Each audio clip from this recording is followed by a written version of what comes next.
Two-minute warning. 2-minute warning.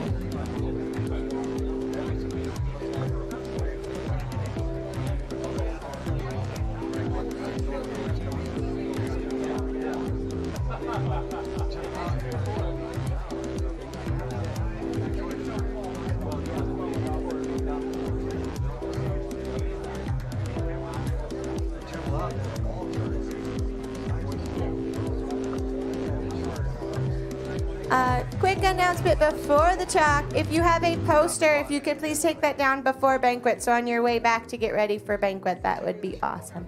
Thank you. You don't have to do it now. We have a talk.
Room for one more old goat here. Yeah, he wants a chair for it.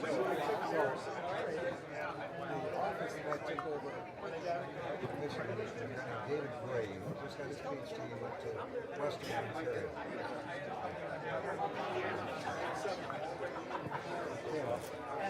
I'm teaching Ryan my class. Halfway through the semester, these two females they're going to tell you this. My boss was talking to them.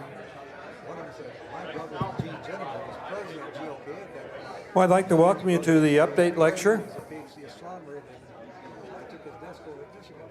He graduated. On 10th floor. Neither one of them wanted to. My name's Gary Tomlinson, and for the past 10 years, I understand, I've had the honor and privilege to introduce our update lecturer. The purpose of this lecture is to present the latest astronomical information, correcting all the information from last year that was true last year. For those who don't know me, my introductions have been anything but traditional. Ron and I have been friends for over 40 years now. Yeah, we're both still hobbling around, but we're still here. But last year, a significant event happened. GLPA instituted the GLPA Code of Conduct. It's the first thing in your conference notebook. 2 times, the GLPA president has reminded me we have instituted the Code of Conduct. And I thought I'd better read it to you. It says, right here, it says, we pledge to treat all people with respect and provide a harassment and bullying-free environment. So I looked up the definition of all.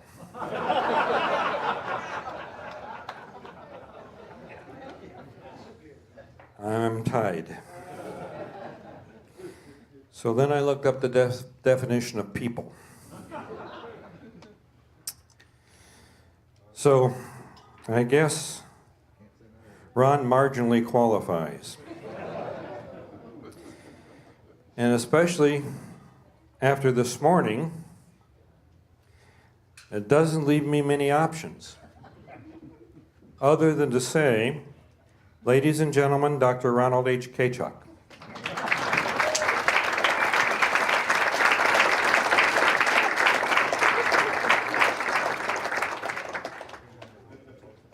I don't need these. Trust me. Oh. As I was preparing this talk,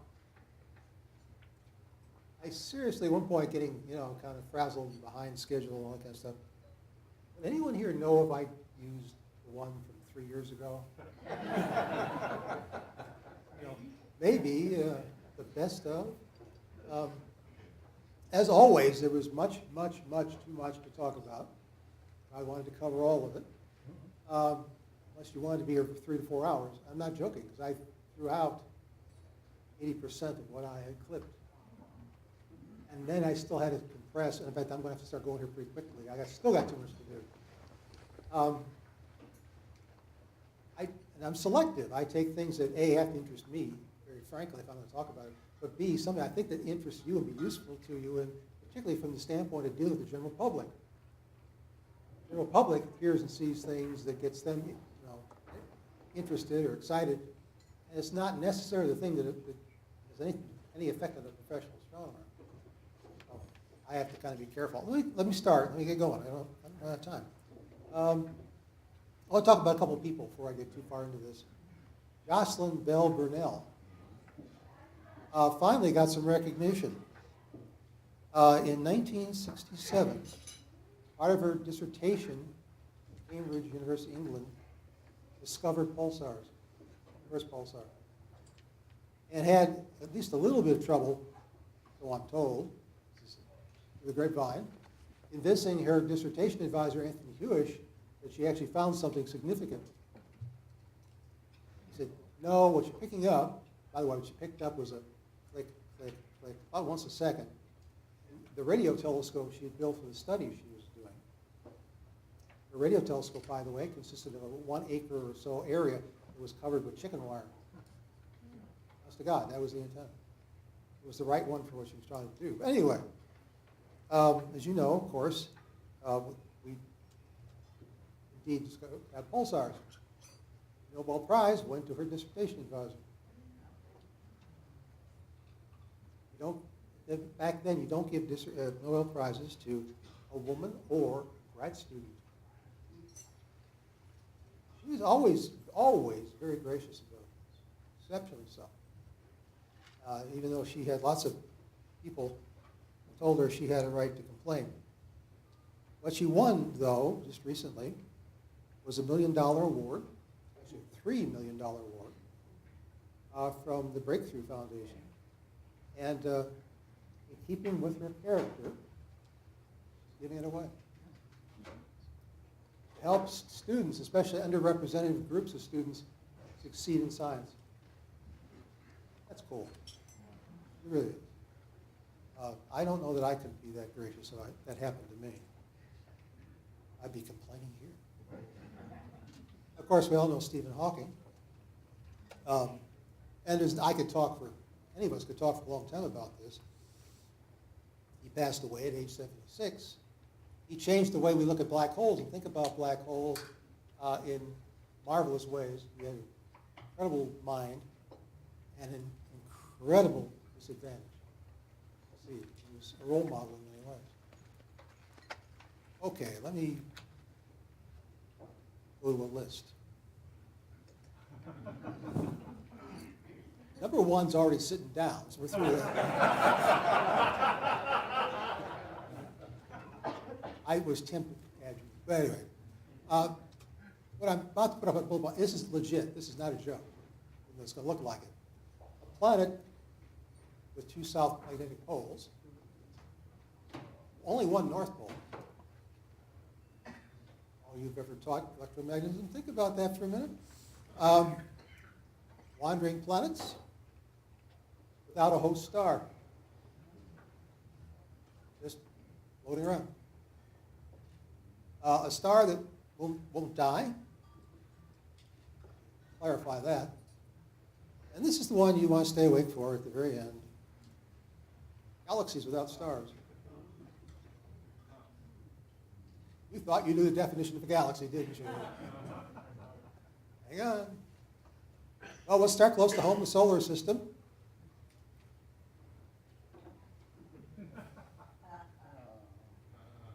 No? Okay, sorry. You want to sign up for the neighborhood watch? In a sense, we do.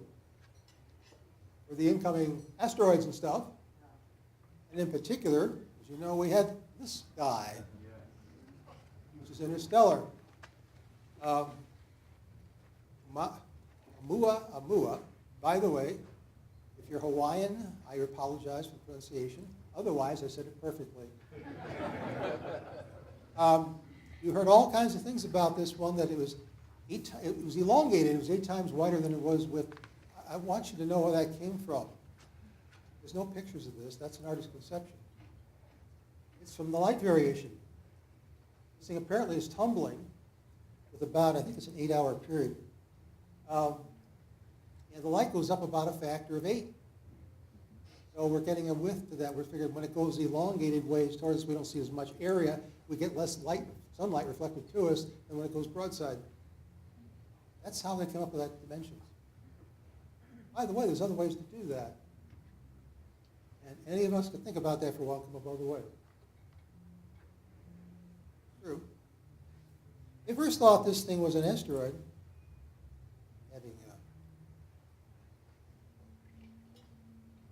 Every year I do this talk, I start coming down cold. I want to have to drink water all the time. I thought this was an asteroid because we didn't see it venting any dust or gas like a comet ought to do. So that got out to the media. Oh, it's an asteroid. Sometime later, we all heard, no, it's a comet. It's a comet because its orbit was being altered very slightly, as comets will do when they're venting gases and they get close to the sun and they get ice is sublimate and they have to break through the crust and they form little jets. And this thing seems to be doing that. Okay, fine.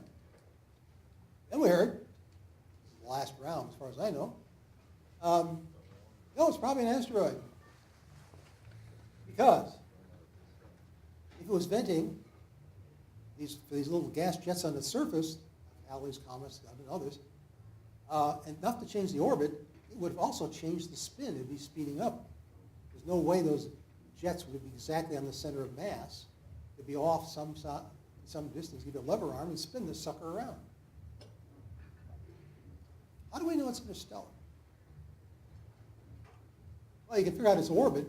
The first indication was its speed.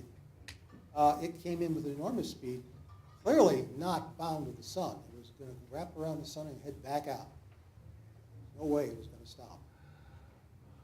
Where did it come from? That's hard to know. You can track back in time, the trajectory back in time, but remember, the stars aren't fixed. And this thing has been traveling for who knows how long? Millions of years? Tens of millions of years? And so those stars have all moved. There is a candidate right now, which is the best candidate, which is a red dwarf star, HIP 3757. The only problem with that is the closest approach it ever made to the trajectory of this asteroid, comet, whatever it is, was about 2 light years. I don't know about you, but 2 light years isn't close. Okay. We currently have rovers running around on this asteroid, and I don't know how you pronounce that, Yuga or something. I swear they pick these targets that's throw me off. The Japanese have done this, Hibatsu 2, and this is a close-up picture from one of them. They have 2 rovers, small rovers about the size of a microwave oven. They're on the asteroid, and to rove on a small irregular object that has almost no gravitation to speak of, what do? Well, wheels don't work too well. So what they did instead is they have an arm inside this thing, which has a weight on it. They swing around and causes the thing to hop. So it's jumping. They have two of them. There was a third one that was on battery power. Those first two are they're called Minervas. They work with solar panels. This other one's battery powered. It has different instruments and so on and so forth. And it lasted 17 hours. It's and Hayabusa 2 is going to do the following. It's going to return eventually 3 samples from the surface. Hayabusa 1 tried this and came back with some dust. They're hoping to get more this time.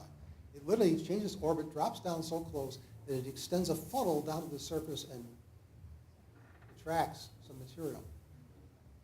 So it's got three attempts to do that. The third attempt is going to fire a ballistic missile into the missile being a copper weight into the asteroid, dig a hole, a bit of a crater, then go down and sample that. That's fresher material and deeper.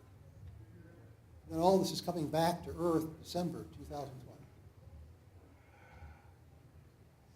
I'll have to keep an eye on that one. You know, when I was a kid, God, it wasn't that long ago, Jupiter had 12 moons. I remember I was being proud of myself. I knew that fact. And I always could startle and amaze as an adult. 12, I don't know. That's 12 moons. Forever, 12 moons. We're up to 79 now. And the question we all have at some point is how small these suckers have to get before we stop calling them a moon. I don't know. That's even a stickier problem than how you define a planet. Thinking about it. The new ones, the 10 new ones, were discovered with the 6.5 meter Magellan Ada reflector at Las Campanas Observatory, South America, and the 40 meter Blanco reflector at Cerro Tololo. These things orbit in families. I've got some color-coded families. So the newest ones actually go around the opposite direction. They are probably fragments from collisions. So as bigger objects hit and broke apart, they continue up more or less off in the same direction. All right.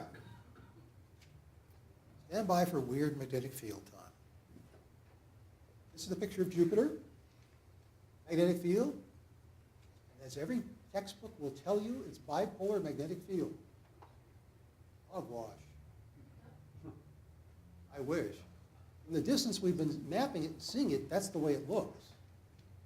We now have the Jove space probe that's swinging in really tight and flying over the equator, polar orbit. We're getting magnetometer measurements we've never had before. This has now been mapped, and it's startling. Let me remind you about magnetic fields. Oh, by the way, you can see those white bright areas. Oh, let me get my laser pointer. I'm supposed to be able to do this. Oh, how about that?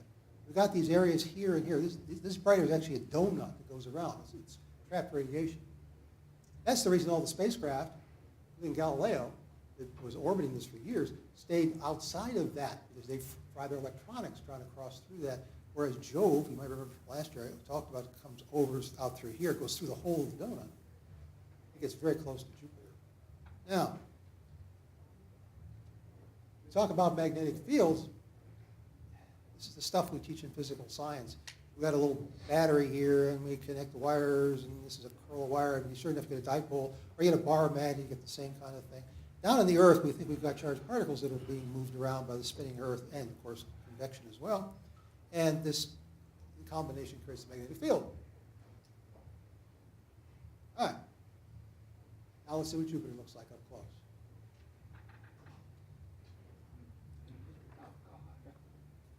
Yuck.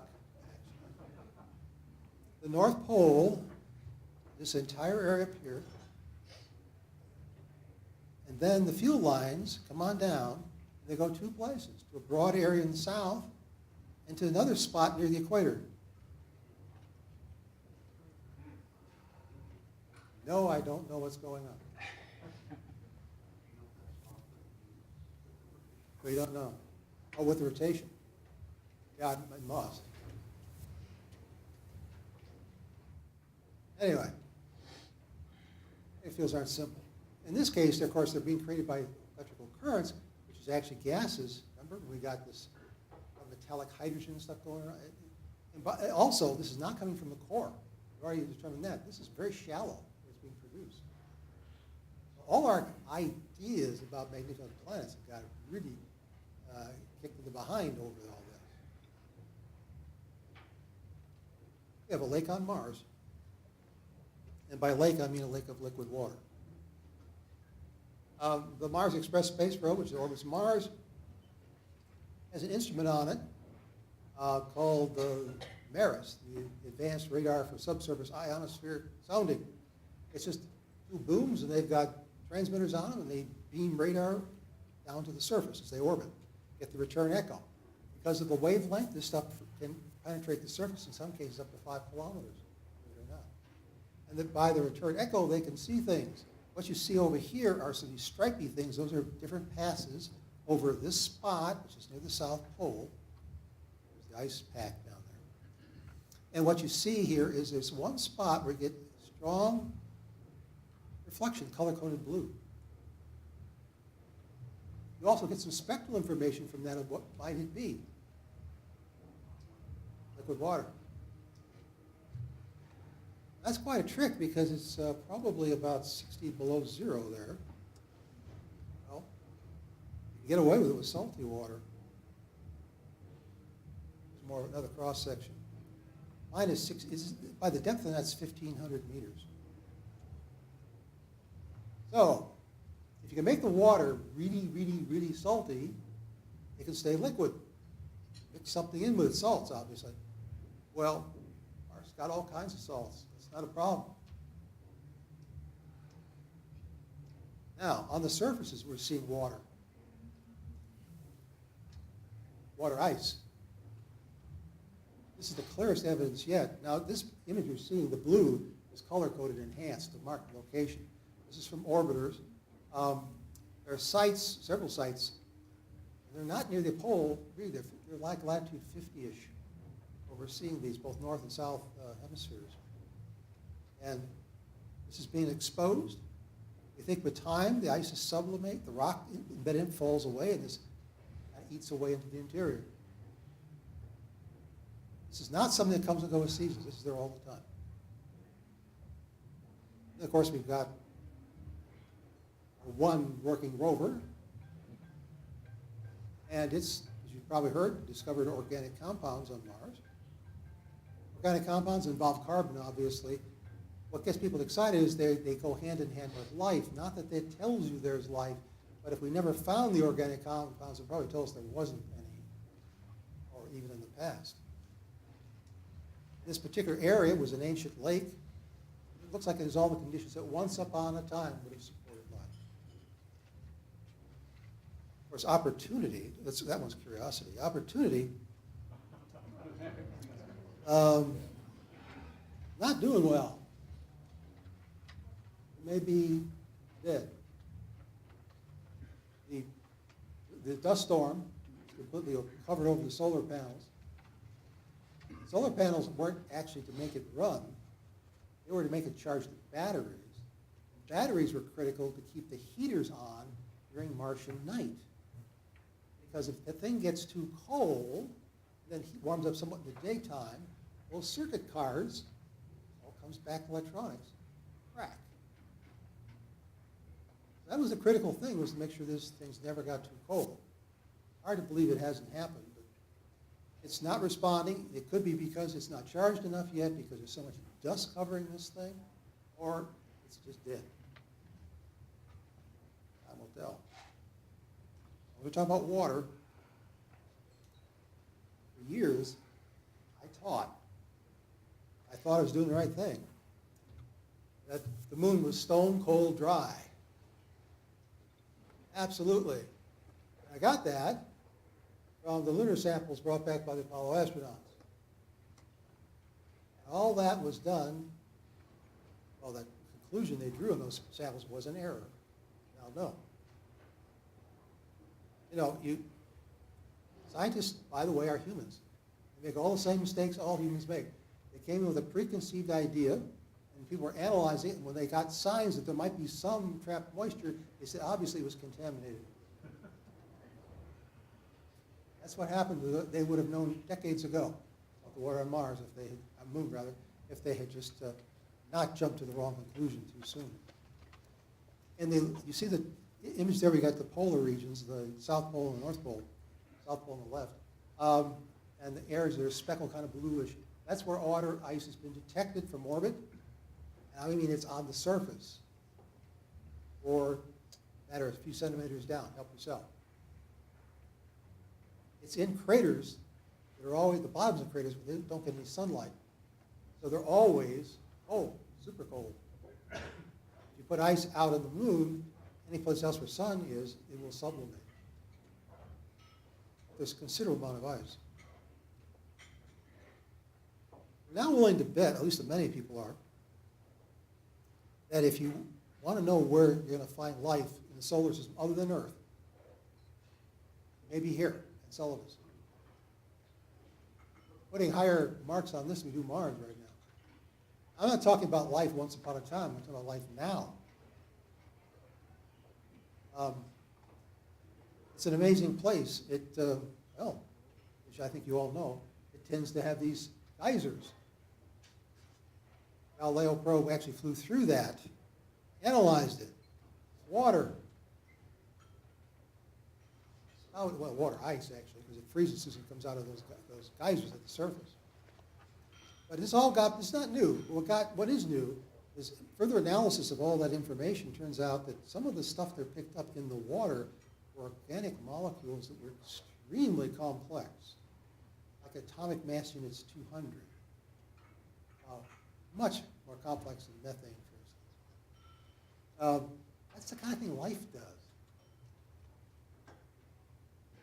So, is there an ocean down there? Are there geothermal vents which provide the warmth, the energy for the life? And the vents come from the fact that we got the tidal effects of this big planet pulling on it, stretching and squeezing. Now, we've got geothermal vents in the earth, oceans as well. We have examples already. I'll read you a quote from one of the researchers.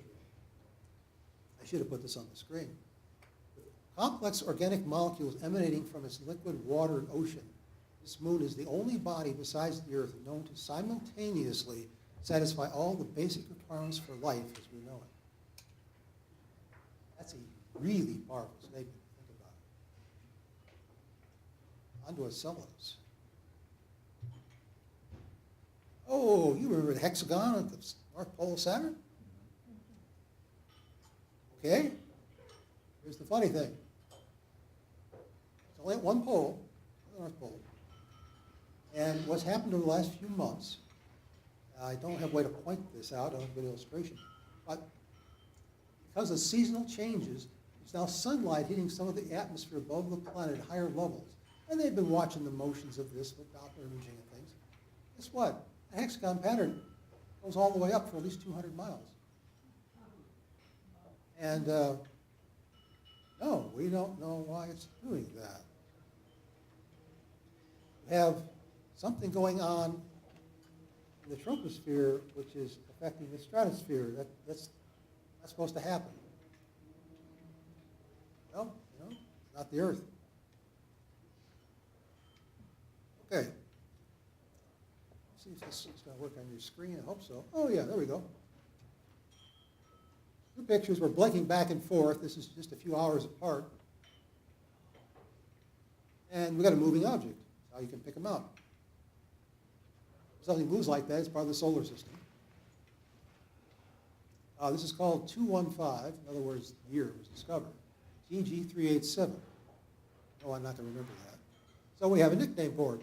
This is called the Goblin. Yeah, you will remember.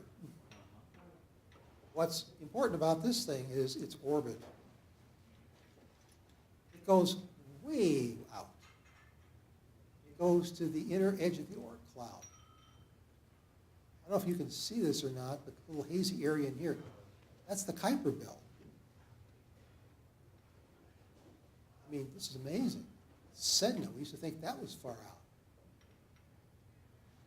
And I said, what's the other one I got up there? Oh, that's just has that number more recently, 2012 VP, whatever it is. But notice all these orbits are on the left side of the screen. There's about a half dozen more that all do the same thing too.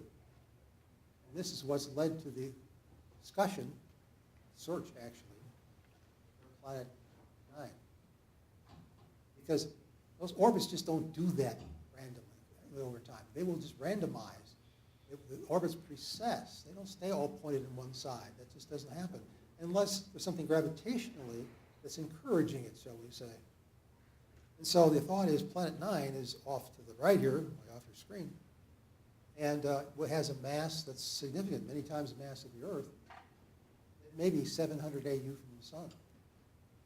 By the way, this guy goes out 2,300 AU, if I'm not mistaken. It's way out. We've captured it right now while it was in close. It was out at its far point. We'd never see it at all. Exoplanets. Nothing happened there, right?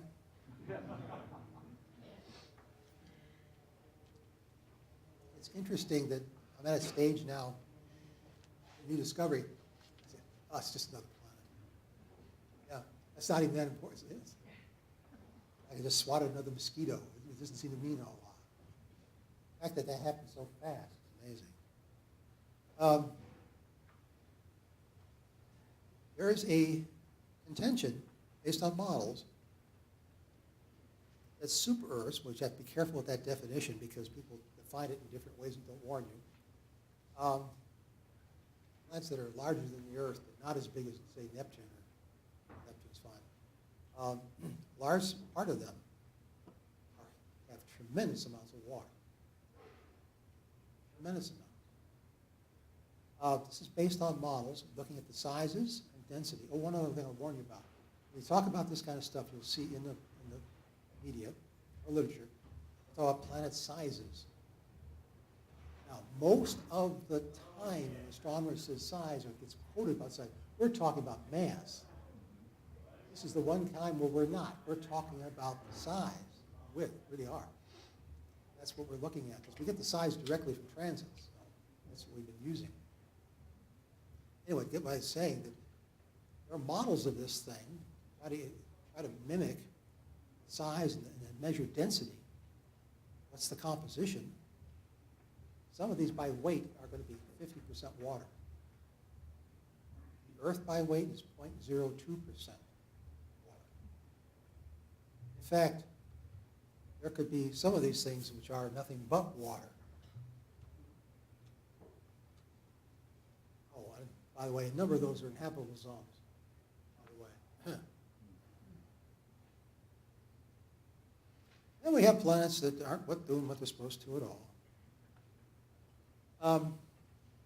Artist's conception, in case you didn't get this is not a real picture. No idea what the sucker looks like. It's been detected, and it does have a name. Stand by. SIMP, SIMP, J 013656663 plus 0933473. I'm sure you all will remember this going on. It's been detected with radio telescopes because it has very strong radio emission from aurora. This thing has got, for some reason, a very strong magnetic field and very strong aurora outbursts. Now, what makes auroras on Earth? Solar wind, and this doesn't have a star. It's there in interstellar space all by its lonesome. However, what we've learned from the Jove probe over Jupiter is Jupiter doesn't need the sun either. However it's happening, the particles, the charged particles that make up the aurora of Jupiter are being pulled out of Jupiter itself. They're not coming in from the sun, they're coming out of the polar regions. So this could be doing the same thing. It's a big planet, by the way. It's 12.7 times the mass of Jupiter and 1.2 times the radius. It's right on the border of being called a great dwarf, round dwarf. Rogue planets are not that far, not that, there's 17 known. It's not the first one. In fact, here's a binary pair. Now, how many binary planets have you seen? I mean, two planets the same size, as far as we can tell.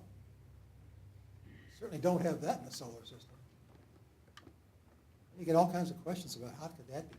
I give its name, but it's even longer than the one I just read to you. In fact, it's almost twice as long, so I'm not going to try it. What do you mean by rogue in this context? Well, it's what's been used in the literature a lot, the popular literature at least. It means it's not attached to a star. It's just free tweedling around or whatever. This particular one is actually part of a group of stars, we think.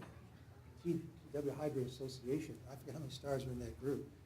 These are groups of stars that are not necessarily all that well bound together, but they share a common motion, a common direction, traveling the same way. This is in that group. It's about 160 light years away.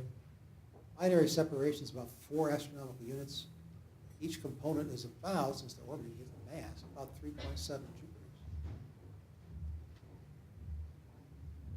And there's this guy, GLPA. It has iron and titanium in its atmosphere. The only way you do that, you do it by being really, really hot, 4,000 centigrade.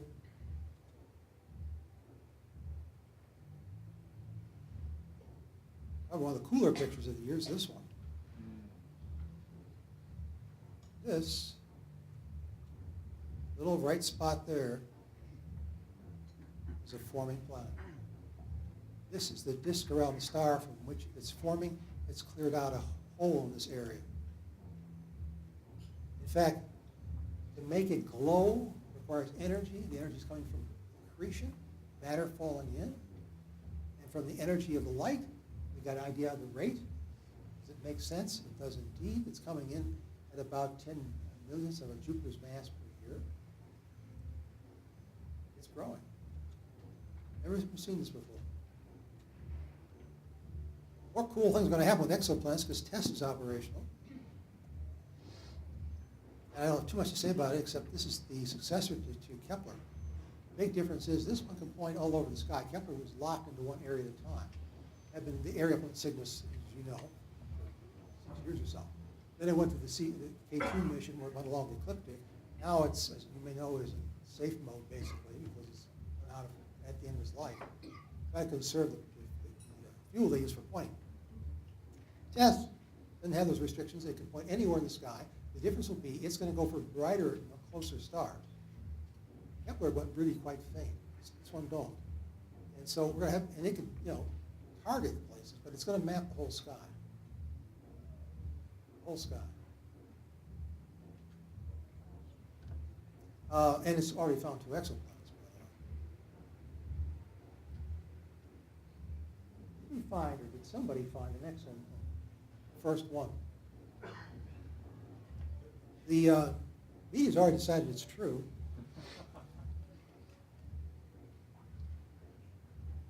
I want to show you what this is based on. And I want to make sure you understand I'm not putting this down, or the researchers. This is very hard to do. But even they would admit it's not a sure thing. What they did is they looked through the databases for Kepler. By the way, any of you can too. Kepler's data is all available.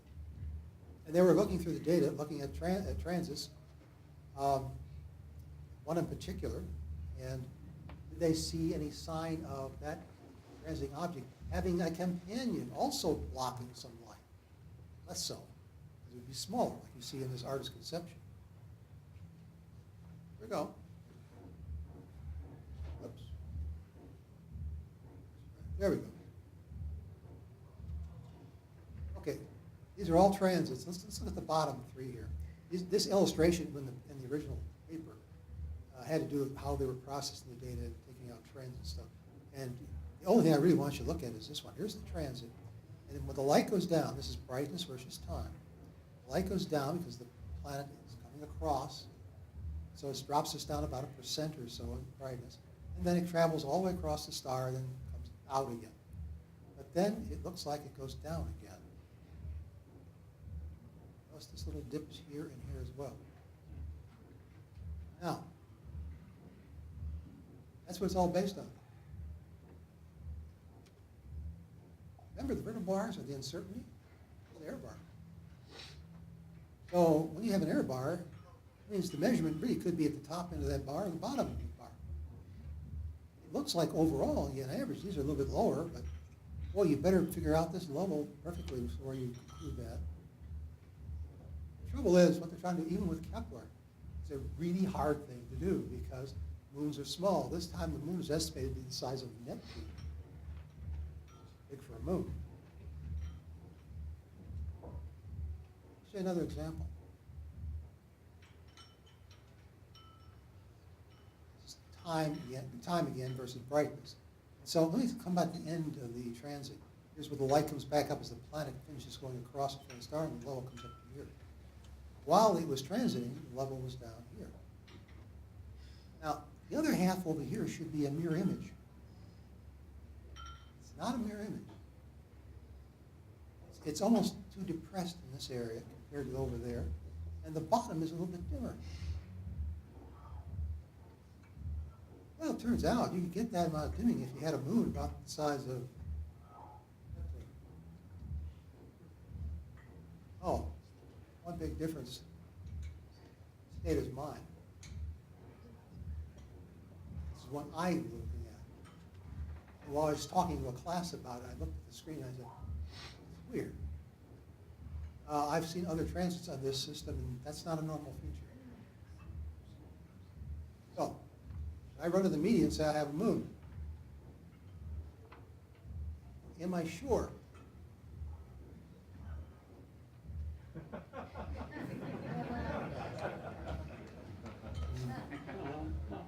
Maybe. What would you have to do? This is one of these learning things. I turn this into a thing for my class. Okay, gang, maybe I found an excellent. What do I do next? Okay, what do I do next to convince people? Or not? Determine when I get it wrong. Oh, we got to look more. Yeah, a lot more. A lot more. For one thing, the moon's going around with a different orbital period, as its own orbital period compared to the one for the planet it orbits. So you really got to almost hit or miss whether you're going to pick it up. A little bit about stars. You know Albireo? Well, not a binary. All these years, we're hoping it was binary. You get people in the observatory or whatever, in the eyepiece, look at Albireo, and you can see these pretty colors. You can see color with your eyes and your eyepiece. You don't have too many objects. You can do that. These are very clearly, kind of a gold color of a blue star. It turns out it's completely accidental alignment. How do we know this? A space probe called Gaia, Europeans. It's a huge mapping. That's a whole topic in its own right. I don't have time for it. Well, it's measuring something like over 1 billion stars, and it's getting motions. If those two are binary, they have to share the same motion through space. They're a unit. Guess what? They're going different ways. Just happen to be, our perspective, aligned right now.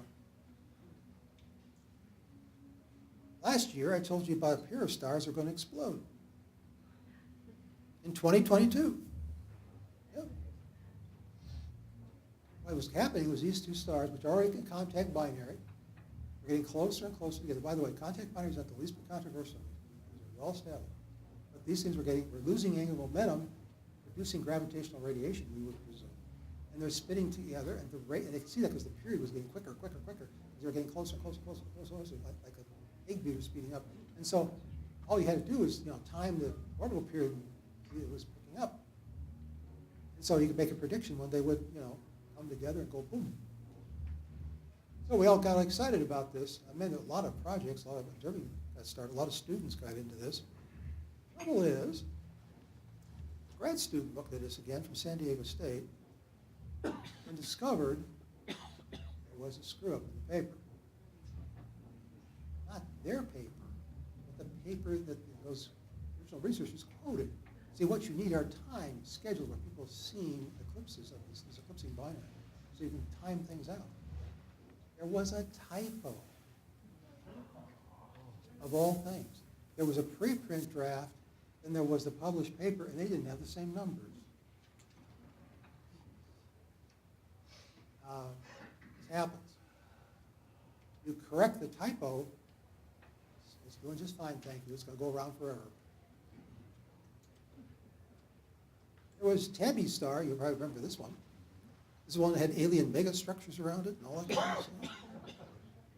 Okay. But in fact, we didn't know what was going on. We have a little bit better idea now. I guess I need to remind you what happens. This is a fairly bright star. It's normally just very constant brightness. And then those episodes where it just dims. And sometimes goes, and it's not a transit of a planet or even another star, but it just dims. And sometimes 20%, sometimes less. It's erratic. Nothing periodic about it. Well, we now know that when it dims more in blue light than red light. That's dust, not an alien megastructure. A solid object, like a megastructure, it's not going to be wavelength dependent. This is very wavelength dependent, very much like interstellar dust. So this has got some kind of dust disk around it or something, inhomogeneities or density or spots to come across and cause the light to drop. Here's a star that wouldn't die. This is a real mystery. See the panel on the left? Supernova, distant galaxies, 1954. One on the right just shows years later, yeah, sure, it's gone, just like it's supposed to happen. Supernova goes off, blows the star to smithereens, end of story. Except, 2014, it did it all again. In fact, multiple times in 2014. I want to point out to you the units here. These are brightness in units of billions of suns. Not millions, billions of suns. And so here, this little peak here is an increase of over 1 billion solar luminosity. So you got this whole event, but you got all these minor ups and downs, each one a mini supernova, and it just keeps going. And explanation? Duh. Can't do that. It's something very different than our supernova models, that's for sure. I'm about to show you several funny things about supernova. I hope you don't think we have them all figured out. Not even close. Now there's the supernova. This particular one is in a galaxy about 200 million light years away. Based on that, the apparent brightness of that nova going off, we can go ahead and estimate its brightness. It's rather 10 to 100 times supernova. These two pictures are just showing a way of subtracting out the light of the galaxy, so what's left is just the supernova. Spectra doesn't make any sense. The pattern in brightness changes doesn't make any sense. And then there's these things. There's something or others. We now have seen 72 of these. They're bright like supernovae. They're in galaxies. In fact, 72 have recently been discovered in archive places. The difference is they get bright and dim really fast. So they've been called fast evolving luminous transients, or FELTs. Why not? Let's come up with another one of these things to remember, right? FELTs. These things change on time scale of days, where a supernova does things on weeks. Again, we don't have models for this. And we saw a black hole eat a star. Yeah, really. I've explained the diagram here, which is, of course, a mess.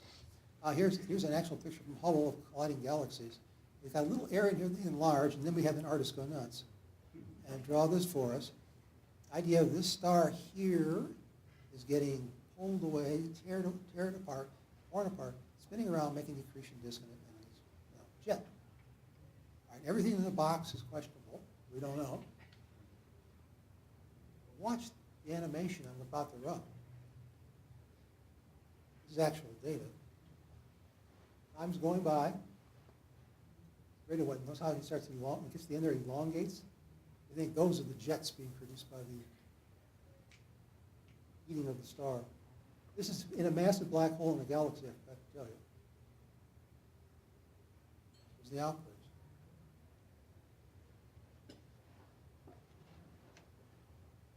All this, like all science, requires interpretation. That's the current interpretation.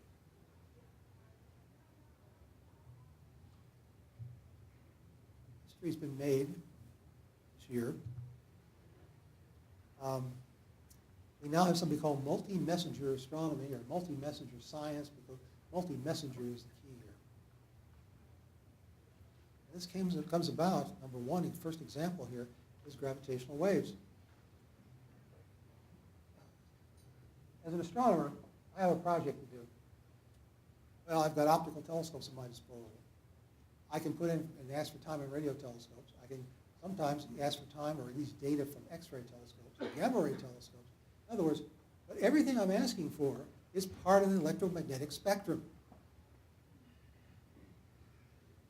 And that's all we've ever dealt with. Now we're being handed something that's other than that. And it's going to take us a long time to wrap our brains around using it effectively. And gravitational waves is what I'm talking about. Well, LIGO detected its fifth gravitational wave event. The fifth one was different than the others. The others were events that lasted, ripples in space-time, which lasted a fraction of a second. This one lasted 90 seconds. Weaker, went on for 90 seconds. It matched exactly what you'd expect for the ripples in space-time if you had two neutron stars that were spinning around each other, losing energy, gravitational waves, causing the energy to come from the orbital motion, so they start falling together, and the speed goes up and up and up and up until they finally merge, fall in and merge. Orbiting white dwarfs losing gravitational energy has already been confirmed in pulsars. We already know all about that. So that's not a strange idea. But seeing it die is something else. Well, it's like confirmation. The LIGO team, using both their detectors and the one in Italy, was able to get an area sky roughly where this thing came from. And they had already secured alliances with optical astronomers around the world, about 70 people. They had to sign a very extensive non-disclosure agreement to be part of the team. You're not allowed to brag or anything on what you find until you come to headquarters, as it were. So these people got the alert, got the location, looked for something. Maybe it's still there. It's still glowing. Maybe it's some event. They did give the optical astronomers a distance, 150 million light years. Oh, it's a galaxy. In the area sky, they indicated there weren't that many galaxies. And there weren't that many at 150 million light years.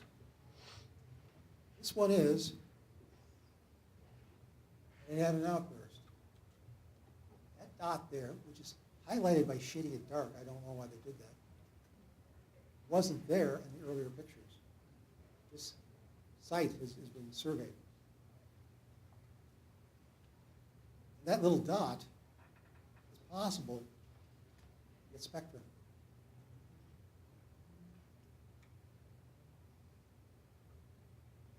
Spectra of the galaxy gives distance from redshift. It's 150 million light years. That little dot is 1,000 times as bright as a normal nova.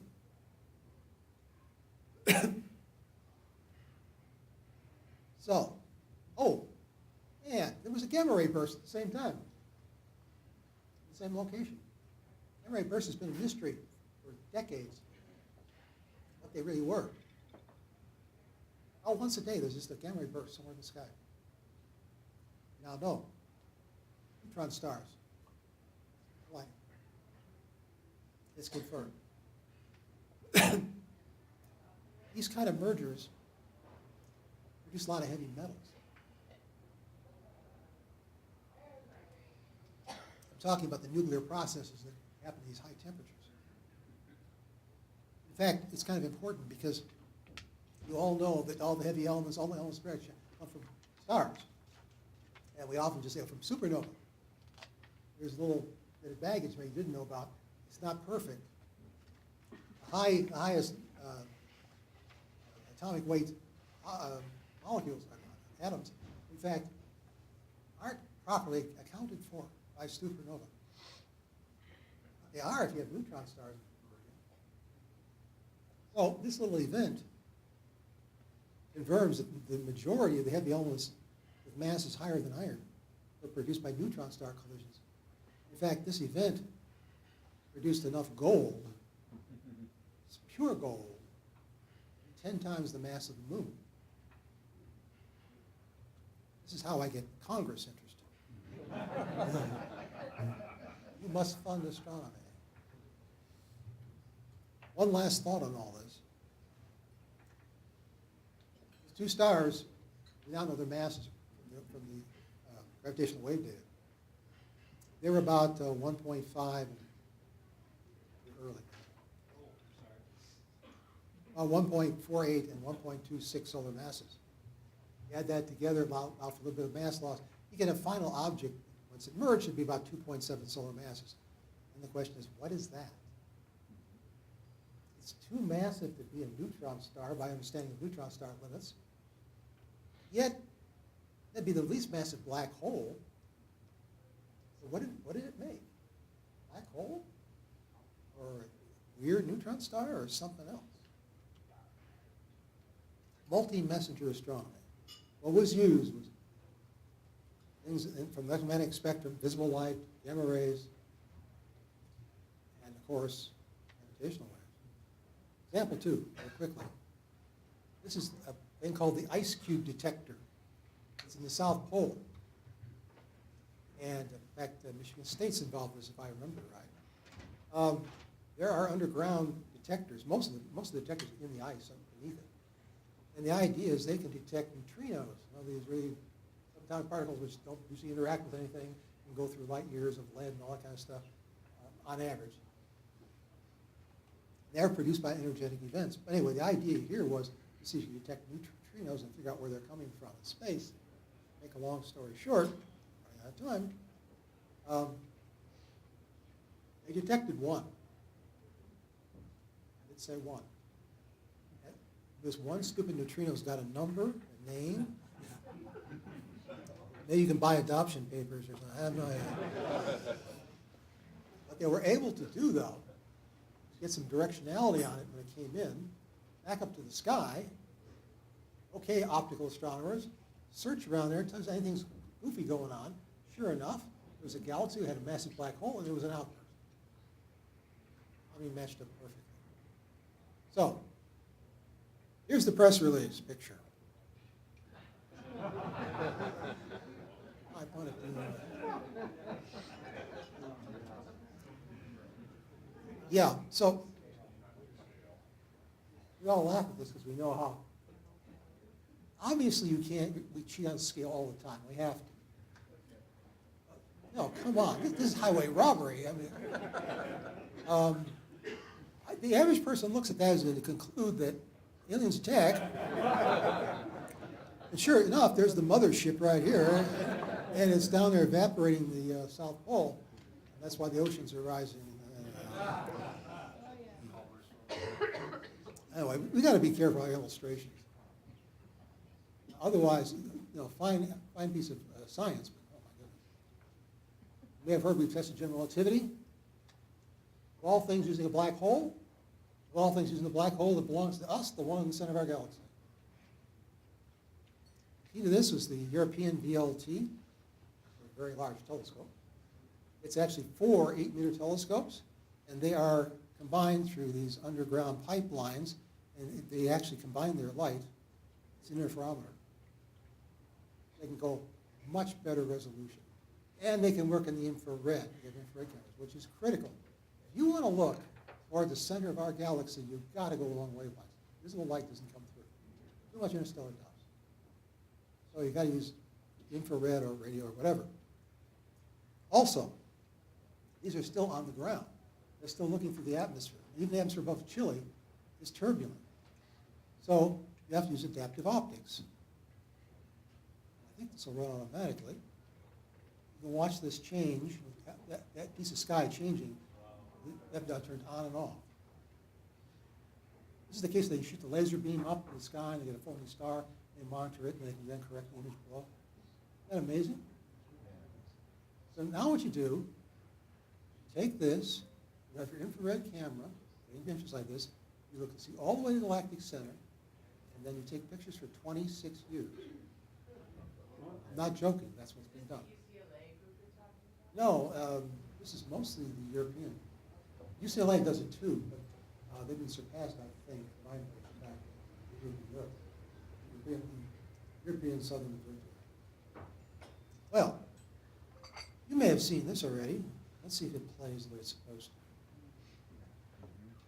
You never know. Let's see. Well, actually, let me use the mouse.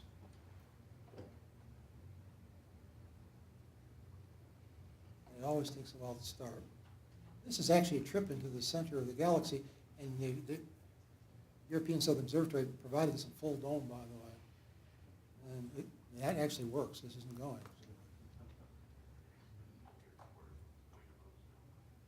Yeah, maybe. It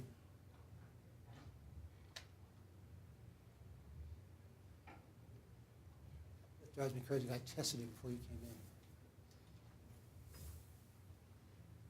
Let's go ahead. I don't have time. So, don't ask me why it's going. Oh, it's also got some hokey space music you might hear.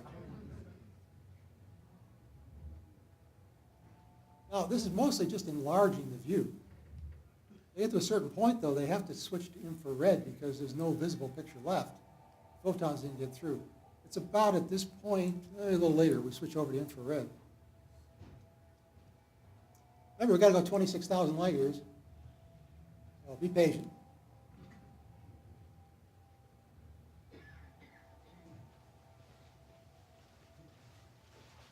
Notice those stars are blue. Come back to that in a minute.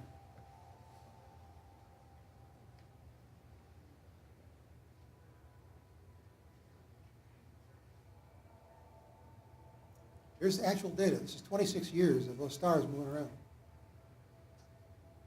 Keep an eye on this guy right here.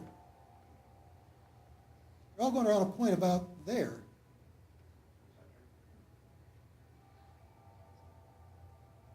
That star is called S2. This last summer, it made its closest approach.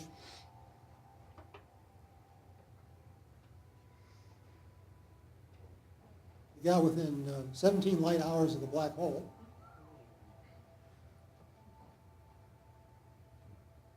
Only about 3 million miles an hour.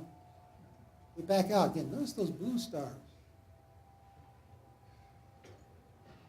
Blue stars are young stars, recently formed because they're so massive and luminous. Why are they there? In other words, they formed recently. From what and why? In fact, wouldn't the black hole's gravity disrupt star formation? All those orbits now are known. We actually know how things are moving at the center of the galaxy. Let's see if I can get to this. This is that trip around last July. And the thing we were watching was, general relativity says you get into a strong gravitational field. We have gravitational redshift. Speed redshift, you probably all know. The other thing you think about is gravitational redshift. Photons trying to leave a strong gravitational field are reddened. It's easy to calculate. The artist here tried to indicate it by changing the color of that star. But that could be measured quite accurately. It did exactly what it was supposed to do. Exactly. Given that you have an object in here that's 4 million solar masses. The object you saw nothing of in those illustrations. This star, as it went around, by the way, was going 3% the speed of light. How do you get a giant star going? Well, it takes a lot of gravity. Well,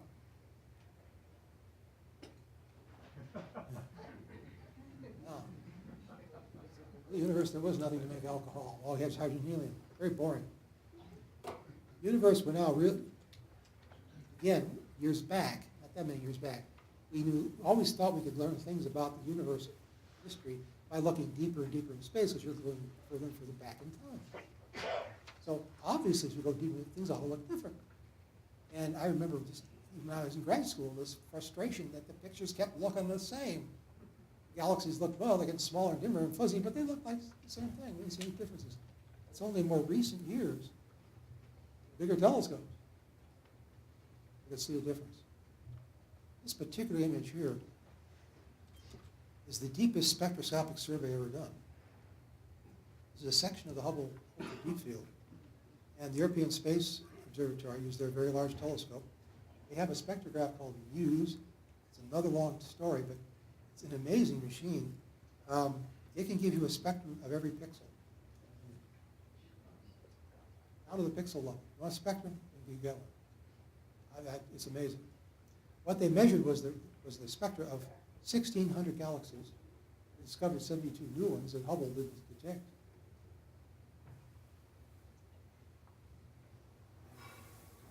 There we go. Blue dot galaxies, this is again early universe. Elmer Green's discovered there's a unique kind of galaxy in the Hubble data set. They look like blue dots. Not clear what these things are exactly.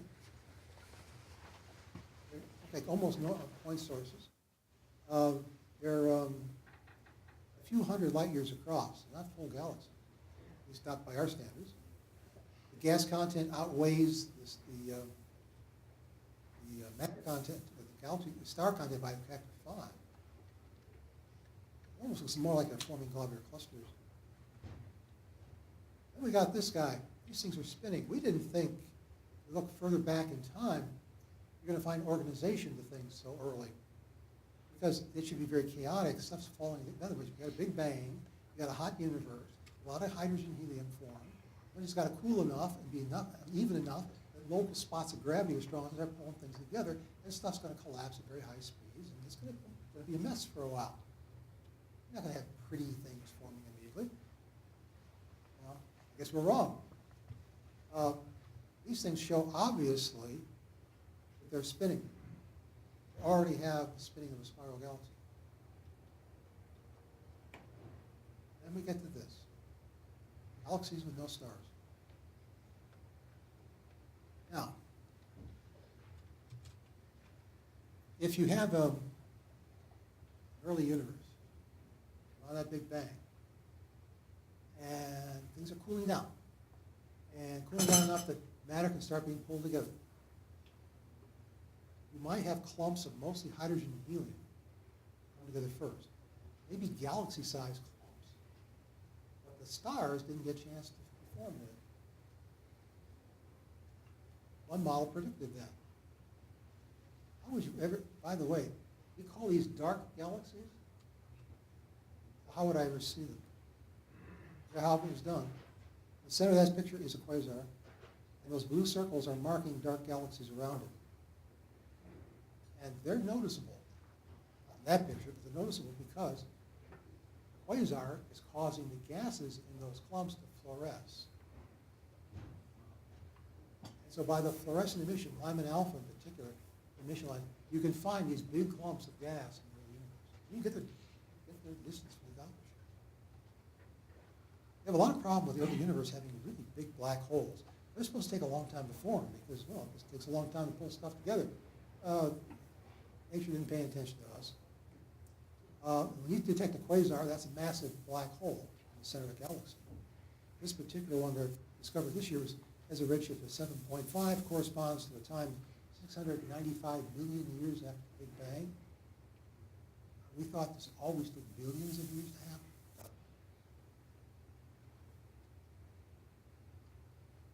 But stars didn't waste time either. This is a galaxy. Well, technically, galaxy was light was emitted 550 million light years after the Big Bang. But the point is this: the spectrum shows oxygen, not just hydrogen and helium. So here we are, 550 million years after the Big Bang. It must already had stars that went through their life, big ones, exploded, spewing heavy elements like oxygen into interstellar media, making the next generation of stars that we're detecting now. All that was done in 500 million years after the Big Bang. That seems almost insane.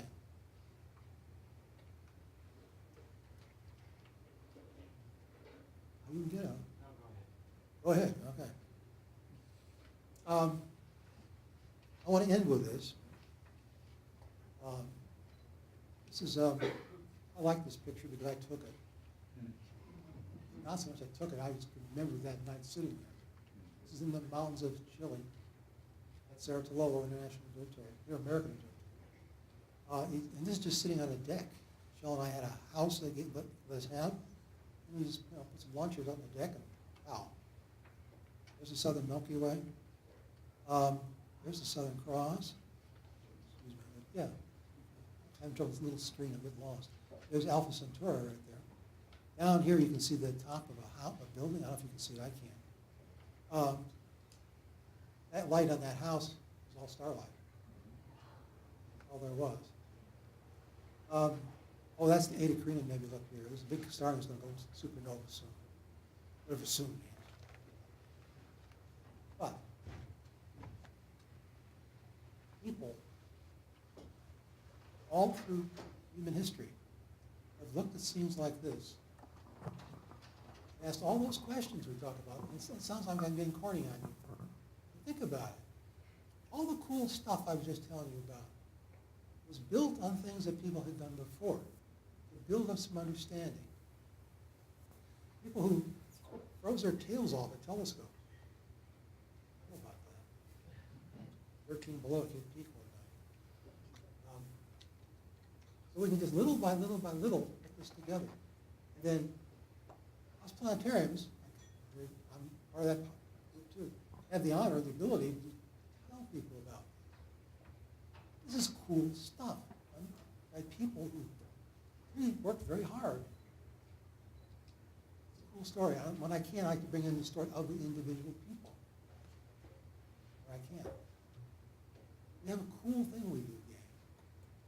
And you know, after you're dealing with so many groups in planetarium, I know there are time periods you just want to, yeah, come on, pick them out, go home. You never know who you've inspired. Often they never come back to tell you. I got inspired as a kid. No, I never went back and told anybody. It was the coolest thing I saw in my life. And sometimes in a planetarium, especially these days, we don't see the night sky anymore. I want to end with that and on a lighter note, some parting thoughts. As you go forward, always try to be open to new things.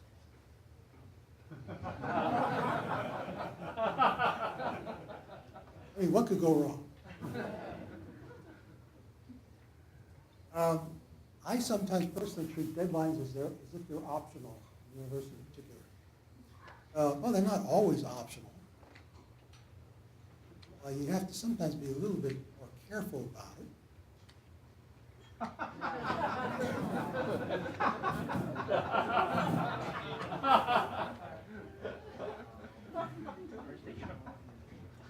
And never really lose sight of your mission. It's sometimes easy to do that. You get sidetracked on something. We're trying to get this done. You get sidetracked on this. And now you're going down this rabbit hole and forgetting about the thing that was actually more important and still is more important. And that can happen a lot of ways, like making road signs.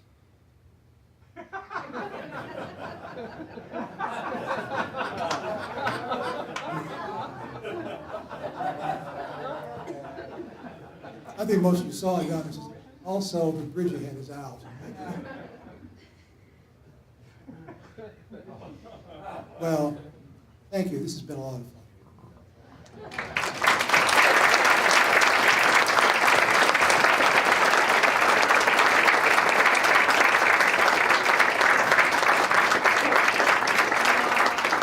Let's see if we can have a couple questions, and then Shannon has a couple of announcements.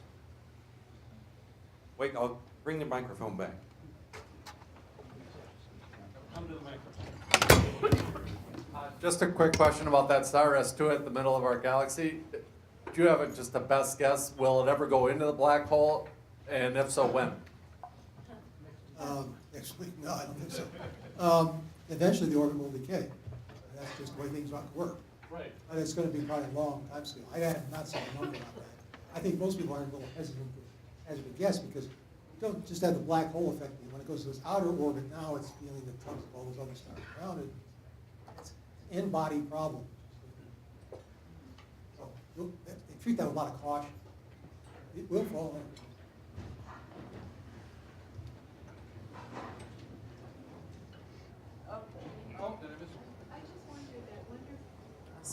I just wondered that wonderful black hole zoom that you did, and then the motion of the stars inside. Where can we get that? It's all online. Where is that? ESO, European Southern Observatory. Okay, thank you. It's fairly new stuff. And there's stuff for full dome, pretty cool.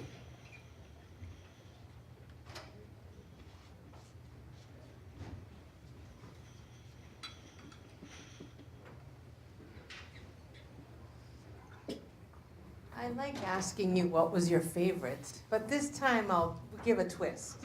What was your favorite of the things that you didn't discuss? That's hard, because it's my favorite, you heard about it. You know, better list. Oh my, there was so much. Or perhaps that had more impact for your work? Well, about the only, but I talked about, and that was the fact that that binary pair is not going to merge in 2022.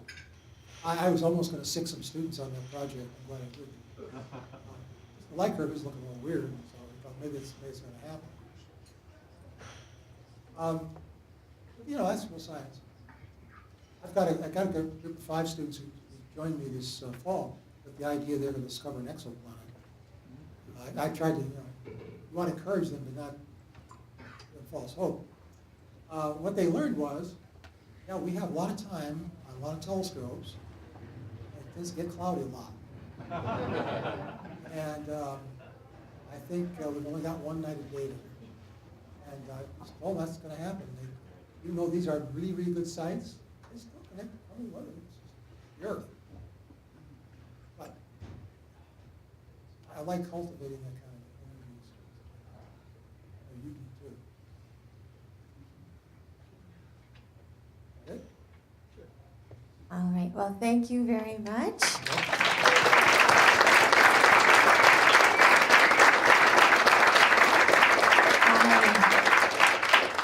We have a couple of quick things before we go get ready for banquet. First, I did not mention earlier, but thank you to Seiler Instruments for sponsoring lunch. Yay. And Reef Distribution for sponsoring our afternoon break. Yay. Also, after tonight, this is our last day here at the Henry Center for the conference. So I want us to give a big round of applause to the Henry Center, particularly Michelle Manyas and Shauna Killips, who helped me organize everything, and Aaron Algrim, who was our tech guy here. So thank you.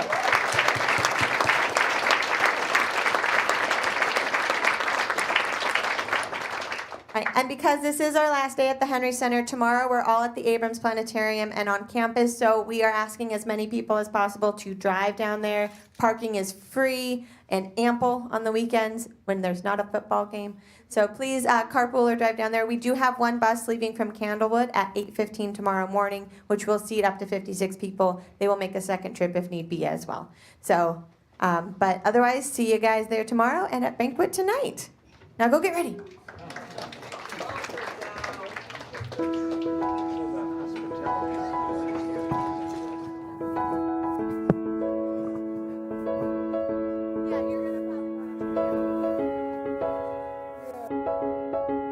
If you are leaving, well, if you're leaving tomorrow, you and need to check out. You want to check out before going to Abrams in the morning, just so you know. You're not leaving till Sunday.